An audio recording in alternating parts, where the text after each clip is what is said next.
telling someone to just go lower your stress is just not enough. You know, that's too broad. When you're dealing with eustachian tube dysfunction, one of the things that you see when you Google the diagnosis is that you see stress management. You might see something about tight muscles. You might even see something about allergies. Now, allergies is usually the one of the many things that pop up, but allergies is one of the things that everyone thinks they have to deal with in order to get rid of the condition, and that's simply haven't been the case. Historically, it's not proven to really show you benefits when it comes to this condition. But I will show you something that is going to be very important for all of you to understand. And that is stress management is a part of healing ETD. It's one of the most prominent parts of it, as well as something maybe you haven't been told as much as you probably should have. And that is protecting the muscles in the neck region, the back, and the shoulders. These are things that are going to make ETD far worse, far superior than anything I'm going to tell you right now.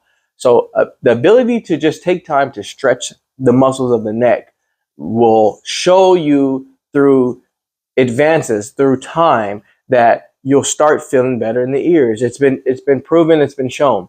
Now, you won't hear about that very often, and that's why I dedicate a lot of my videos to just simply telling you that if you protect the neck, you protect the ears, you protect the back, the muscles, the surrounding ligaments and joints, you'll protect the ears. Now, a lot of us aren't really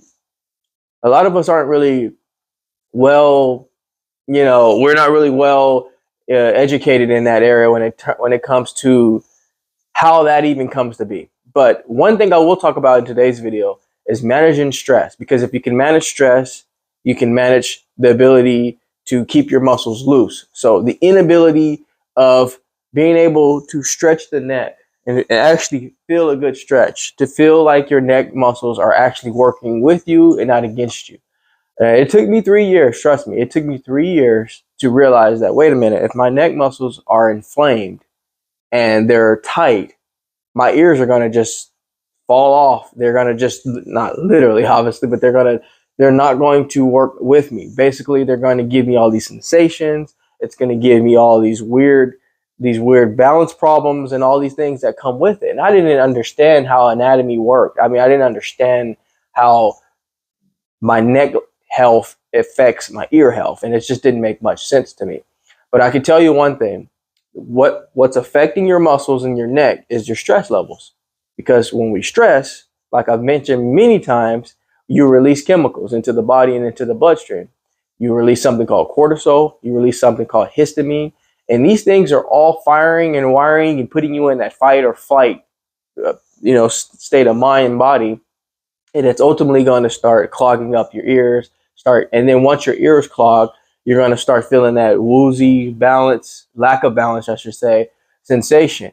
And so, like right now, for example, I'm drinking my kombucha in the morning. First thing in the morning, I wake up and I have one of these to really get my body back into a good positive state from the night. Of course, I'm drinking my water, but I also throw in my kombucha as well to kind of balance my pH levels.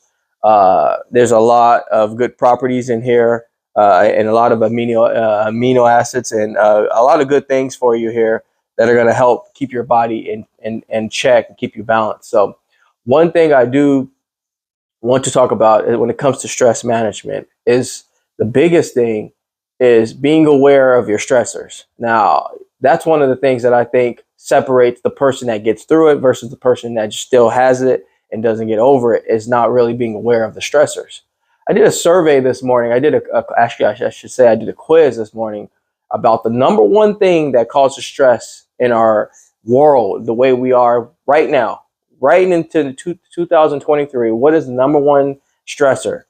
And you'll be surprised that it's not financial issues. It's not even relationship issues. It's actually workload issues. It's actually workload stress. Having to maintain a certain criteria during your 8 to 10 hours of work. And you'll be surprised that that's the number one top number one stressor in the world, based on a survey and a study that was done this year as well. And one thing I want to talk about is that if you're in a position at work, or you're working at a job where you're constantly in this state of fight or flight, and you're constantly in this high stressor phase that you're in. And if you're also dealing with ETD, it's a recipe for a disaster, unfortunately. And I was there as well. I worked at a call center for 2 years, and it felt like prison for 2 years. It felt like having to maintain a certain level of consistency of something I didn't really even feel passionate about in the first place. It was very exhausting, very, very challenging. It was hard. And let me tell you something. The work itself was not hard. Talking to people is something I'm good at. What was hard is being micromanaged and having to meet certain criteria. For example, if you talk to someone too long, I can't control if somebody wants to talk to me for a long, extended time, extensive time. If they wanted to talk longer about their problems and their benefits or whatever it is they wanted to discuss, I can't prevent that. I can't tell someone, okay, be quiet. I have to hang up the phone because you're talking too much, and I'm going to get written up or I'm going to get told because we're talking too long. That was one thing. I didn't understand that. I didn't understand how a company is even it's even legal for a company to give their representatives a limit on talking to someone when the person that's on the other end of the phone is struggling. This was for a health insurance company, and I won't name which one it was just for the fact out of respect, but you can't interrupt someone dealing with a health crisis and say, hey, I'm sorry, I have to leave. You're running up my phone time, and they're going to tell me something about it. See, these are the things that happen in work, and it's like, it doesn't make sense, And so when you're dealing with something like this, you're going to just stress about it, and there's nothing really you can do about it other than to change your where you are and where you work and what you're doing. But I was one of the things that I dealt with, and I think that made my ETD far worse than it had to be. That was around the year when I first started to get these sensations. I was wearing a headset for 8 hours a day and being told I can't talk to the person too long and I can't make any errors. So basically someone is in the background watching my screen while I work to see if I'm clicking the right area, when I'm talking to this patient. They're telling me, okay, they're basically in silence watching everything I'm doing. So you can imagine the kind of stress that is. Not only are they watching, they're listening. And every time you say something slightly wrong, for example, if you tell a patient on the phone, you say, okay, this office building is 10 miles away from where you are. If the office is 15 miles from where you are, you get dinged for that. So see, imagine having ETD and dealing with something like that. And a lot of you are dealing with things like that, similar things, not exactly the same thing, but you're dealing with similar things at work. Some of you are probably working at a very well-known #1 production e-commerce company where you are having to box up things every day. And if you don't box up a certain amount, or if you don't do it fast enough, I'm not going to name, it's pretty obvious what I'm talking about or the company I'm talking about. But if you're in that position, you're having to rush and do all these things within a certain amount of time, your stress is going to just go up through the roof. And so it's really hard to maintain stress management skills if you can't manage it well at work, because you spend most of your time at work than you do at home. And some of the things I wanted to address and bring up is that this is known. This is known, but the question is, what do you do about it?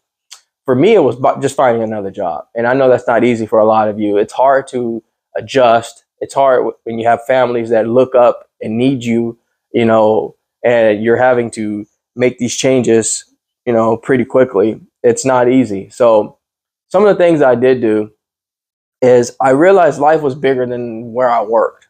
And I know that sounds funny, but it is. Like, my health is bigger than where I work. So as long as I can make myself know that my health is really what I should care more about than this job, I started to kind of put the job in its place. And it made me feel better to realize that when you situate your mind to believe something is not as, like, when there's something bothering you in life, when you give it a ranking in your head and you tell yourself, your mind, body, and soul, that whatever this thing is bothering you is rank number 10 compared to what really matters. So rank 1 can be your health, rank 2 can be your children, your spouse, rank 4 can be your pet, whatever it is. Even sometimes your pet might be number two, number one. If you can put your job into a far lower ranking in your head, your body actually responds to that. It's almost like, I will say this, if there is an issue with the neighbors around the block down the street, it's not you. You hear about it from a neighbor maybe somewhere around here, but the issue is about 3 or 4 blocks away. You're not going to emotionally feel connected to that, really. What I mean, like, let's say the issue is someone is getting upset because, I don't know, so-and-so keeps walking on their grass and they have a little issue with late night parties or something very, very immature. You're not going to sit in that.